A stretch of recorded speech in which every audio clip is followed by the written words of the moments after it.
नमस्कार भारतवासियों, देखिए कैसे बहस हुआ, कैसे विरोध कर गया है संसद में, देखिए हैं। और देखिए पूरा विवरण। अभिषेक बनर्जी क्या बोले हैं, जो ममता बनर्जी का भतीजा है, और कई नेता बोले हैं विरोध में क्या संसद में होता है, कैसे नौटंकी होती है। देखिए नहीं मिला कुछ, सबके थाली खाली और दो के थाली में पकौड़ा और माता जी बोलने में तो एक्सपर्ट है, मुझे मालूम है। तो उसी देखिए कैसे विरोध किया गया है, सुनिए पूरा विवरण। और विवरण सुनकर समझिए कि लोग क्या क्या कहें, शिक्षा के बारे में क्या कहें, किसानों के बारे में क्या कहें, सब कुछ कहें, लेकिन सुनिए, ध्यान से सुनिए। इसलिए सभापति महोदय, इन सभी समस्याओं के लिए मैं आपसे कहना चाहता हूं कि इनका समाधान करिए, और नहीं समाधान करेंगे तो अभी तो बैसाखी पे बन गए, बिहार और आंध्रा को पैकेज देके प्रदेश में कितने राज्यों को पैकेज दे पाओगे? अरे वित्त मंत्री जी, उत्तर प्रदेश से आते हो, इतना भी हक नहीं कि पूरे बजट भाषण में एक बार उत्तर प्रदेश का नाम आ जाता। इतना अयोध्या से नफरत हो गई, अयोध्या से अवधेश जी क्या जीत गए, आप लोगों को इतनी नफरत हो गई कि एक भी उत्तर प्रदेश का एक बार भी नाम नहीं आया सभापति महोदय। इसे मैं आज इस मौके पर सभापति महोदय देश के गरीबों, किसानों, नौजवानों, व्यापारियों, बुनकरों सभी की ओर से कहना चाहता हूं, ये बजट देश विरोधी बजट है। कुछ समस्याओं के लिए सभापति महोदय संवेदनशीलता के साथ मैं कहूंगा सरकार को विचार करना चाहिए। सत्य नेताजी जब रक्षा मंत्री थे, उन्होंने व्यवस्था दी थी कि देश के अंदर जो भी सैनिक शहीद हुए उनको ससम्मान उनके घरों पे जाके राष्ट्रीय सम्मान के साथ उनकी अंत्येष्टि हो। मैं उन्हीं की परंपरा को आगे बढ़ाते हुए एक और मांग करता हूं सभापति महोदय कि जो हमारे शहीद जिनकी अंत्येष्टि स्थल जहां कहीं भी बनाओ, जिस भी परंपरा से बनाओ। अरे आपको कुछ नहीं पता है, अरे यही तुम्हारे सैनिकों के लिए यही तुम्हारा भाव है। सभापति महोदय, सभापति महोदय, मेरा अनुरोध है अग्निवीर की योजना खत्म की जाए। ये 4 साल के सैनिक से देश की उतनी मजबूत रक्षा नहीं हो सकती, नौजवानों को गुमराह करके। केवल 4 साल, उन्हें दो ना 60 साल तक रिटायरमेंट, 4 साल बाद कहां नौकरी ढूंढेंगे। इसे मेरी मांग है अग्निवीर की योजना खत्म की जाए। साथ ही साथ मेरी एक मांग और है कि जो शहीदों की शहादत स्थल है उसको शहीद स्थल के तौर पर डेवलप करने के लिए केंद्र सरकार को अतिरिक्त बजट देना चाहिए। मैं नहीं समझता हूं इसमें किसी को कोई दिक्कत होनी चाहिए।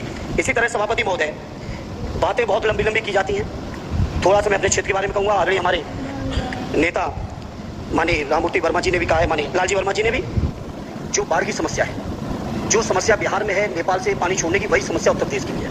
और विशेषकर पूरी उत्तर प्रदेश में अगर आप चलिए तो खीरी से शुरू करेंगे, पीलीभीत खीरी से लेके पूरा आप चले जाइए और एकदम कुशीनगर बॉर्डर तक, बिहार बॉर्डर तक पूरी की पूरी समस्या है। घाघरा जब आती है तो मैं समझता हूँ इन जिलों के लाखों लोगों को तहस नहस करके चली जाती है। जितना विकास होता है सभापति महोदय, बरसात के समय वो सारा का सारा विकास पूरी तरह से खत्म हो जाता है।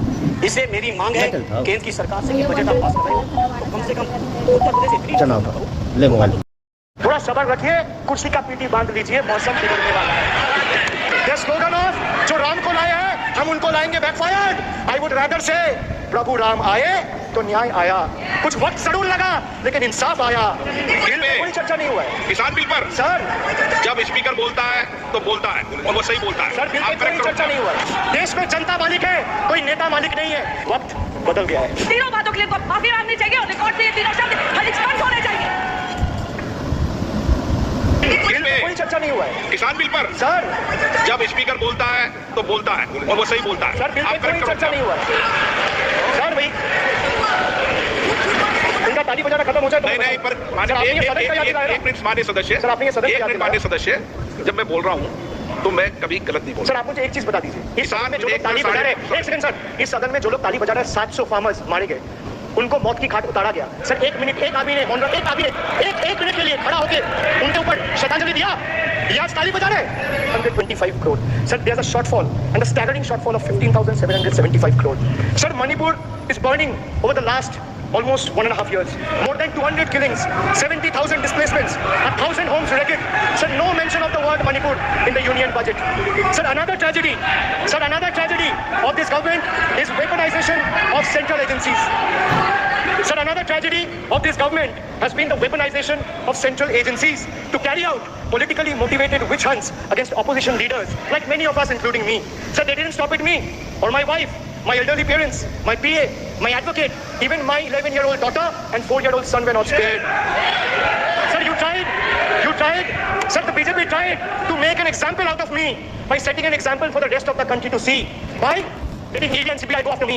Sir, but what did the people do? देश में जनता मालिक है, कोई नेता मालिक नहीं है. The people of Bengal and the people of my constituency elected me 3rd time with a margin of 7,10,000 votes, setting an example for Narendra Modi, Amit Shah and the minions of BJP and the rest of the country to see.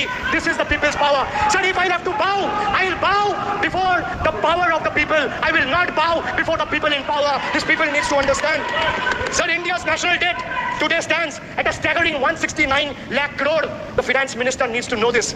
Before you ridicule Bengal for a debt of 6 lakh crore, the budget has predominantly, like I said, is anti-Bengal and anti-people. Even though the state elected 12 BJP MPs as compared to 3 in Andhra Pradesh, you still have the guts and gall to overlook West Bengal, and you will get a befitting reply again.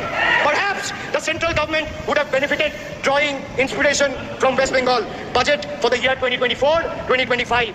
Sir, our budget stood out for its inclusive approach, introducing new schemes while enhancing the incentives of the existing ones. It comprehensively addressed the needs of every section of the society, ensuring support for women, youth, students, fishermen, and artisans alike. By prioritizing equitable growth and social welfare, it has set a commendable example of governance focused on holistic development of the people. So, sir, I have explained to this august house, including the finance minister who is sadly not present in the house, BUDGET. I repeat again, B for betrayal, U for unemployment, D for deprive, G for Ghotala and guarantee, and E for eccentric, and T for tragedy.